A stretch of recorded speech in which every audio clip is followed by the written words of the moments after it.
ఆదికాండం 1వ అధ్యాయం 1వ వచనం చూడండి. చీకటి అగాధ జలము పైన. ఏ జలం అండి? అగాధ జలము. భూమి కూడా నిండిపోయింది. భూమి మొత్తం కాదు, అసలు మొత్తం లోకమంతా కూడా నీటితో నిండిపోయింది, జలములతో నిండిపోయింది. జలములతో నిండిపోయిన తర్వాత ప్రభు ఒక మాట అంటున్నాడు, హల్లెలూయ. ఇప్పుడు ప్రభు అనే మాట 6వ వచనం చూడమా.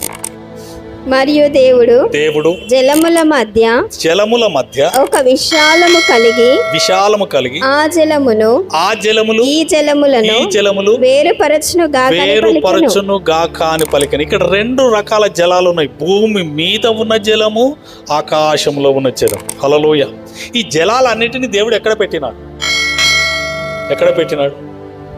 భూమి క్రింద పెట్టినాడు, భూమిలో పెట్టినాడు, ఆకాశంలో పెట్టినాడు. హల్లెలూయ. అయితే మానవుడు ఆకాశంలో ఉన్న నీళ్ళ గురించే ఆలోచన చేస్తున్నాడు, కానీ భూమి మీద అనేకమైన జలములు ఉన్నాయి. అయితే 6వ అధ్యాయంకి వచ్చేసరికి భూమి మీద ఉన్నటువంటి లోకం అంతా కూడా దేవుని దృష్టికి భ్రష్టు పట్టిపోయిన తర్వాత ఈ యొక్క భూమిని మొత్తం భూమి మీద ఉన్న ప్రతి జీవిని నశింపచేస్తాను అని చెప్పేసి నిర్ణయం తీసుకుని ఏం చేస్తున్నాడు? 40 రాత్రులు 40 పగళ్ళు గొప్ప వర్షాన్ని కుమ్మరిస్తున్నాడు. హల్లెలూయ. అనగా గొప్ప వర్షాన్ని కుమ్మరిస్తున్నాడు అనగా ఏమైంది? ఆకాశపు తూములను విప్పి అంటాడు. హల్లెలూయ.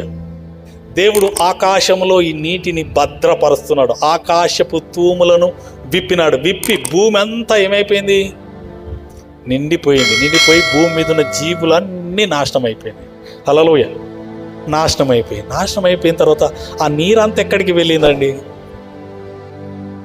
దేవుడు తన గాలిని పంపించినాడు. హల్లెలూయ. ఏం పంపించినాడు? గాలి అంటే ఏంటి? పరిశుద్ధాత్మ. హల్లెలూయ. గాలి వంటి ఆత్మ. దేవునికి స్తోత్రము. నిర్గమకాండం 14వ అధ్యాయం 21 చూడమ్మా. మోషే సముద్రపు వైపు తన చెయ్యి చాపగా యెహోవా ఆ రాత్రి అంతయు బలమైన తూర్పు గాలి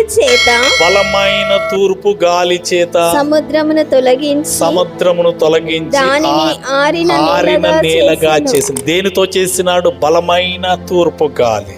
హల్లెలూయ. ద ఈస్ట్ విండ్ వచ్చేసి గాలి వచ్చేం చేసింది? మొత్తము నీటిని ఆవిరైపోయేలాగా చేసి, ఈ ఆవిరి ఎక్కడికి వెళ్ళింది? మళ్ళీ ఆకాశంలోని మేఘములలో మళ్ళా భద్రపరిచినాడు. హల్లెలూయ. ఈ యొక్క భూమి మీద ఉన్నటువంటి మొత్తము అన్నీ కూడా ఇంకిపోయినాయి.